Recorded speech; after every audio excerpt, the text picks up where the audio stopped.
Chapter number 7 निर्देशांक ज्यामिति coordinate geometry. इसमें ना अपन को तीन चीजें पढ़नी है। क्या क्या? एक तो दूरी सूत्र पे क्वेश्चन आएगा। कौन सा? दूरी सूत्र। एक आएगा विभाजन सूत्र और एक आएगा अपना मध्य बिंदु सूत्र। ठीक है, इसको क्या बोलते हैं अपन? Distance formula. इसको क्या बोलते हैं अपन? Section formula. और इसको बोलते हैं मिड पॉइंट फॉर्मूला। ठीक है, ये तीनों जो सूत्र है ये तीनों से पूरा पूरा चैप्टर क्या हो जाता है अपना? कंप्लीट हो जाता है। इसका जो फॉर्मूला होता है वो क्या होता है वो देखो, फिर उसको और अच्छे समझाता हूँ। ये होता है x2 माइनस x1 का whole square plus y2 minus y1 का होल स्क्वायर। इसका जो फॉर्मूला होता है वो होता है m1x2 प्लस m2x1 अपॉन में m1 प्लस m2। इस और क्या होता है ये m1y2 प्लस m2y1 अपॉन में m1 प्लस m2। ये इसका फॉर्मूला होता है। और इसका जो फॉर्मूला होता है वो होता है अपना x1 प्लस x2 अपॉन में 2 और y1 प्लस y2 अपॉन में 2। ये इनका फॉर्मूला होता है। तो अपन सबसे पहले ये फॉर्मूला समझते हैं, फिर उसके बाद आगे बढ़ते हैं। ठीक है, ये तीन फॉर्मूले मैं प्रूव भी करके नहीं बता रहा हूँ, ज़्यादा टफ लगता है लोगों को, इसलिए मैं इसको प्रूव करके नहीं बता रहा हूँ। ये तीन फॉर्मूले हैं, तीनों कैसे फॉर्मूले हैं वो बताता हूँ मैं आप लोगों को। दूरी सूत्र क्या होती है पहले तो वो देख लो। जैसे कि अपने पास क्या है, ये एक पॉइंट क्या है अपने पास A और ये पॉइंट क्या है अपने पास B, और यहाँ हर एक पॉइंट के ऊपर दो एक्सेस होती है, एक वाई एक्सेस और एक एक्स एक्सेस। ठीक है, तो यहाँ पर भी क्या होगा, x और होगा और y होगा।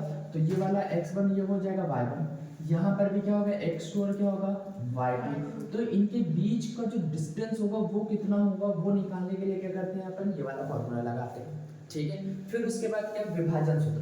क्या होता है इसके बाद? विभाजन सूत्र। तो विभाजन सूत्र का फॉर्मूला कैसे लगता है वो देखो। यहाँ से यहाँ ये क्या है अपने पास, ये एक समझ लो A है और ये क्या है अपने पास B है और ये यहाँ पर एक आ रहा है। ठीक है, इसके पास कितने पॉइंट होंगे? दो पॉइंट होंगे, ये x1 और ये क्या होगा y1। इसके पास कौन सा होगा x2 और क्या होगा अपने पास ये y2।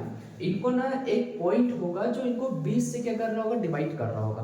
क्या होगा? 20 से डिवाइड कर रहा है। मान लो यहाँ पर एक पॉइंट है, क्या है यहाँ पर एक पॉइंट है, वो x और y है। क्या है पॉइंट का नाम? क्या है अपने पास x है और क्या है y है, x y पॉइंट है। ठीक है, इसको ये m1 और ये m2 रेशो में क्या कर रहा है, डिवाइड कर रहा है। मतलब ये 2 है और ये 4 है, समझ लो ये रेशो में क्या कर रहा है, इसको ये डिवाइड कर रहा है।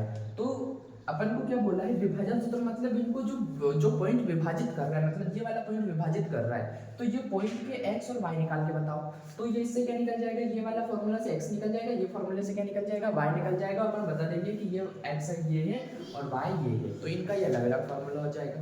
फिर उसके बाद मिड पॉइंट वाला फॉर्मूला आता है। तो मिड पॉइंट वाला फॉर्मूला कैसा होता है तो देखो, ये जैसे कि अपने पास ये एक a है और ये क्या है अपने पास b है। ठीक, यहाँ पर भी अपने पास x1 होगा, ये y1 होगा, ये क्या होगा अपने पास x2 होगा और ये कितना होगा अपने पास y2 होगा। तो इसको ना एकदम बराबर 20 से जो डिवाइड कर रहा हूँ, जैसे कि इधर अगर 2 है तो इधर भी 2 होना चाहिए, और यहाँ से 20 से क्या कर रहा हूँ, डिवाइड कर रहा हूँ कोई x और y, है ना। जैसे कि ये m1 हो गया और ये m2 हो गया, और यहाँ पर जो m1 बराबर कितना होना चाहिए, m2 होना चाहिए। अगर ये वाली कंडीशन फॉलो करे तो कौन सा फॉर्मूला लगता है, ये वाला फॉर्मूला लगता है। ठीक है, ये इतना ही अपन को पूरे के पूरे चैप्टर में पढ़ना है। कितना पढ़ना है? इतना ही पूरे के पूरे चैप्टर में अपन को पढ़ना है। सिर्फ ये तीन चीजें, ये एक, ये दो और ये तीन, सिर्फ तीन चीजें पूरे के पूरे चैप्टर में अपन को पढ़नी है और पूरा का पूरा चैप्टर क्या हो जाएगा, खत्म हो जाएगा। तो तीन फॉर्मूले हैं जो अपन को क्या करने हैं, याद रखने हैं। तो तीनों की तीनों बहुत ज्यादा इंपॉर्टेंट है। अब उसके बाद जब अपन आते हैं कहाँ पर, चैप्टर आपने 7.1 पर, किस पे आते हैं 7.1 पर। तो 7.1 पे ओनली दूरी सूत्र आएगा, मतलब डिस्टेंस फार्मूला। दूरी सूत्र, कौन सा सूत्र आएगा? ओनली दूरी सूत्र आएगा, मतलब डिस्टेंस फार्मूला आएगा। इसके अलावा कुछ नहीं आएगा। पूरे के पूरे जितने भी 9 क्वेश्चन, कितने क्वेश्चन है अपने पास, 7 कितने क्वेश्चन है अपने पास, 10। तो पूरे के पूरे 10 क्वेश्चनों में मात्र सिर्फ दूरी सूत्र लगेगा। पर यहाँ पर 3-4 चीजें अलग अलग होगी। सबसे पहले क्या क्या नाम आएंगे यहाँ पर, एक तो आएगा समद्विबाहु त्रिभुज। क्या आएगा? समद्विबाहु त्रिभुज, मतलब आइसोलेसिस ट्रायंगल। फिर उसके बाद आएगा समदूरस्थ। समदूरस्थ,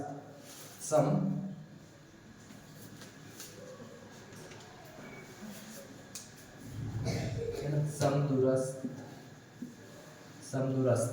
ठीक है, मतलब इक्वी डिस्टेंस। इक्वे डिस्टेंस। फिर उसके बाद एक नाम और आएगा कोलिनियर, मतलब समरेख। क्या नाम आएगा? समरेख, ठीक है, मतलब कोलिनियर। ठीक है, ये कितने नाम आएंगे? इतने नाम आएंगे अपने पास अलग अलग, ये वाले 7.1 में।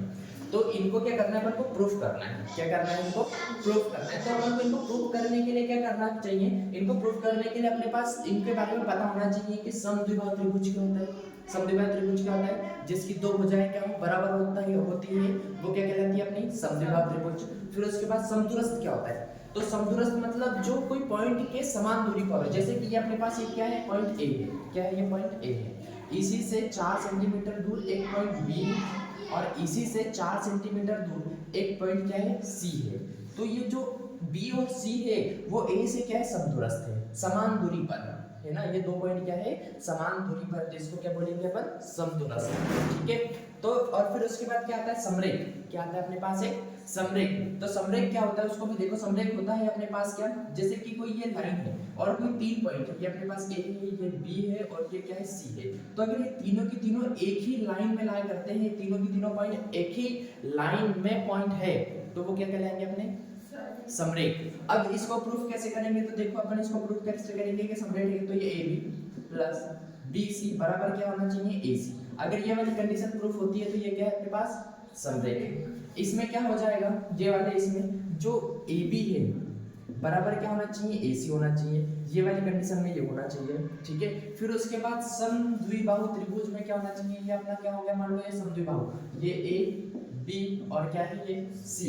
मान लो ये वाली साइड और ये वाली साइड बराबर है, तो अपन को तीनों निकालना पड़ेगा। पहले ए बी निकालो, फिर ए सी निकालो और फिर उसके बाद बी सी निकालो। इसमें से अगर कोई भी दो साइड बराबर बराबर आंसर आता है इनका, मान लो इसका आंसर 4 आ गया, इसका आंसर भी 4 आ गया, इसका आंसर 5 आ गया, तो भी अपन क्या बोल देंगे कि ये समदूरस्थ है। आया इतना समझ में? तो जो 7.1 है उसका बेसिक कॉन्सेप्ट इतना ही है ना। ये 3 नाम याद हो गए तो अपन से पूरे का पूरा क्वेश्चन बन जाएंगे, सारी 7.1 पूरी पूरी कंप्लीट हो जाएगी। और पूरे पूरे 7 चैप्टर में सिर्फ 3 फॉर्मूले हैं, ये तीनों फॉर्मूले को अपन को बहुत अच्छे से करना है। इसके बाद अपन क्वेश्चनों पे आते हैं। ठीक,